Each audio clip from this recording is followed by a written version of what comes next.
अब हम पहाड़ी के ऊपर के इलाके में जाएंगे और वहाँ पर लोगों से गुफ्तगू करेंगे, पोलियो के कतरों के बारे में पूछेंगे क्या उन्होंने अपनी फैमिलीज़ को, अपने बच्चों को कतरे पिलवाए हैं या नहीं।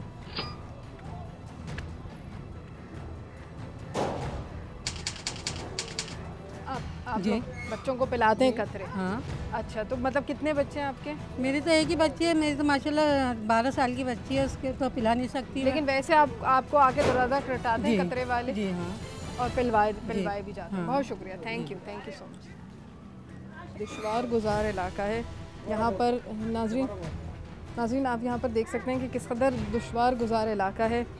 सैनिटेशन का निज़ाम कुछ भी नहीं है और यहाँ पर मुर्गियों की भी आवाज़ें, यहाँ पर मुर्गियाँ रखी हुई हैं उन्होंने।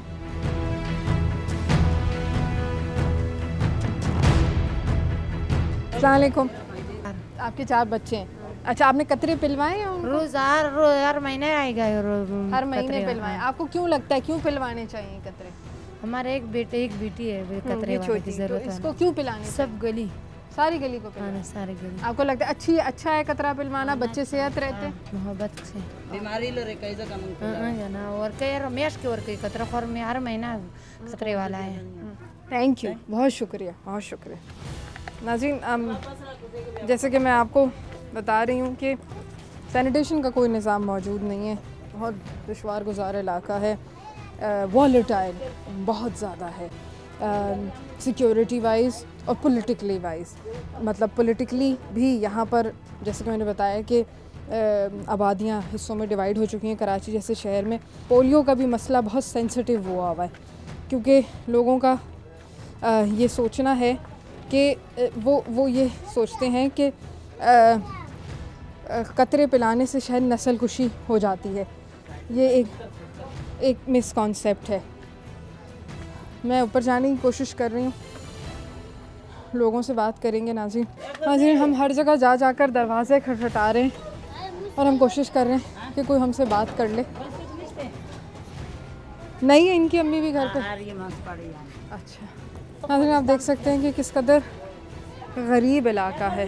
यहाँ पे लोगों के अवेयरनेस लेवल क्या हो सकता है। यहाँ चढ़ना बहुत मुश्किल है। मुझे ये बात नहीं समझ आती कि यहाँ लोग रहते किस तरह हैं। अगर आप थोड़ा सा कैमरा घुमाएं तो आपको पूरा कराची का व्यू सामने से नज़र आएगा। हाईली वॉलेटाइल इलाका कराची का। आपके कितने बच्चे हैं? आपका 5। हाँ, 5 बच्चे हैं। क्या उम्र है इसकी छोटी वाली की? इसके 4 साल।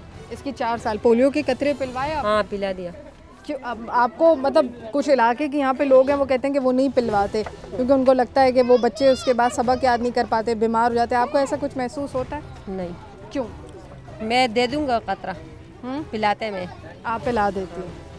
हर महीने आते हैं? हाँ, हर महीने पिलाते हैं हम लोग। हर महीने? हाँ बस। हाँ। आपको लगता है कि बीमारियों से बच जाते हैं बच्चे? हाँ, बच जाएगा। सही है। बहुत शुक्रिया। अफसोसनाक सिचुएशन है नाज़रीन, क्योंकि अगर पोलियो इस मुल्क से ख़त्म नहीं हुआ तो हमारा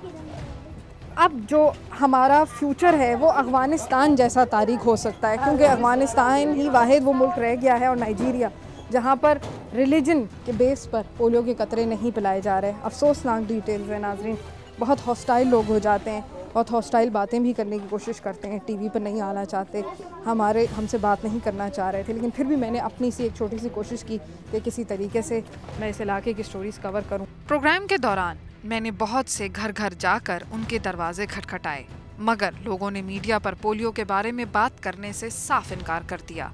मगर जब मैं एक घर के अंदर गई तो वहाँ एक खातून ने बताया कि पोलियो के कतरे पिलवाने से इसके बच्चों को सबक याद नहीं होता और हुकूमत वैसे तो गरीबों के लिए कोई काम नहीं करती, तो पोलियो के कतरे पिलवाने के लिए इतनी तेजी क्यों दिखा रही है। पहले इसको पिलाया आपने, इनको नहीं पिलाए? किसको? ये छोटे वालों को नहीं पिलाया? नहीं, इसको मैंने नहीं पिलाया। झूठ क्यों बताओ? तो ये माजूर हो गई तो तुम्हारी बात तो सही है, लेकिन अक्सर मैं हर रोज़ मैं सुनती हूँ कि कह रहे ये फिर सबक नहीं पढ़ सकेगी, उनका जहन ख़राब होगा, ये होगा वो होगा। इसलिए हम लोगों ने भी ये भी तय किया था, क्योंकि सब लोग कह रहे ये हुकूमत की तरफ से है ना। हम लोगों ने ये भी तय किया अगर हुकूमत इतना इमदादी कर रहे इन गरीबों के साथ तो फिर और इमदाद क्यों नहीं कर रहे गरीबों के साथ। ये भी हो सकता है। तुम खुद सोचो ये बात, ज़रा सोचो। नहीं उसमें देखो चीनी को देखो, आटे को देखो। मैं खुद पढ़ाती हूँ मैं माशाल्लाह मैं 6 बच्चों की माँ हूँ, 5 मेरे बेटे हैं, सस्ता होगा है ना। अभी देखो मैं 6 बच्चों की माँ हूँ, 1 मेरा बेटा है, 5 मेरे बेटी है। मैं क्यों पढ़ाती हूँ? गुजारा पूरा करने के लिए मैं पढ़ाती हूँ ना। तो हुकूमत ये क्यों नहीं सोच रहे? अब सोचेंगे ना, जब हमारा बात आगे पहुंचेगी तो सब सोचेंगे ना। ऐसे तो हम घर में बैठे हुए कौन पूछेगा। अभी देखो मैं तुम्हारे सामने भी उठ गई हूँ ना। मैं 12:15 आती हूँ, सुबह 8 बजे मैं जाती हूँ, 12:15 मैं मदरसे पे आती हूँ। सबको पता है कि ये गरीबों का इलाका है, बहुत गरीबों का इलाका है, बहुत गुर्बत है इधर। लेकिन ये बात हमारी आगे तक पहुंचेगी तो लोगों को पता चलेगा ना। तुम्हारी बात सही, लेकिन मैं अपनी मियाँ से पूछे तब मैं इस तरह करूँगी, क्योंकि मैं तो इस तरह अभी तो दरवाजे में बुला रही थी ना, मैं दरवाजे नहीं आ सकती, मेरे को इजाज़त नहीं है। चल कोई बात। नाज़रीन, आपने गुफ्तगू सुनी होगी। हम एक घर के अंदर गए, वहाँ पर खातून टीवी पर नहीं आना चाहती थी। उनका ये कहना था कि वो अपने बच्चों को पोलियो के कतरे नहीं पिलाती क्योंकि हुकूमत वैसे ही महंगाई और बेरोज़गारी के लिए या गरीब लोगों के लिए कोई काम नहीं कर रही, तो कतरे पिलाने में वो इतने एडमेंट क्यों हैं, इतना क्यों चाहते हैं कि कतरे लोग पिएँ। उसका ये सवाल था, उसने ये पूछा कि क्यों हुकूमत इतनी एडमेंट है। हमने उसको समझाने की कोशिश की और मेरे साथ एक साहिबा मौजूद थी, नरगिस बाजी, उन्होंने भी उसको बहुत समझाने की कोशिश की, लेकिन उसका कहना है कि वो नहीं पिलाएगी क्योंकि उसका कहना है कि इस कतरों को पीने के बाद बच्चे कुरान नहीं पढ़ पाते, अपना सबक नहीं याद कर पाते, हिफ्स नहीं कर पाते, उनके दिमाग को कुछ हो जाता है। नाज़रीन, मैंने अपनी भरपूर कोशिश की कि इस इलाके के अंदर हम इसको कवर करें और अपनी स्टोरीज़ आपको सुनवाएं कि लोग यहाँ पर किस तरीके से रहते हैं, क्या सोचते हैं। पश्तून आबादियों का इलाका है, इनकी आवाज़ आप तक पहुंचाना मेरी ड्यूटी थी। मैं चाहती थी कि आप सुन सकें कि यहाँ के हालात क्या हैं, किन हालात में रह रहे हैं, किन मसाइल का शिकार हैं। मेरा शो कैसे लगा आप मुझे ईमेल कर सकते हैं AKS@cnbcpakistan.com पर। अगले हफ्ते तक के लिए नाज़रीन, अल्लाह हाफ़िज़।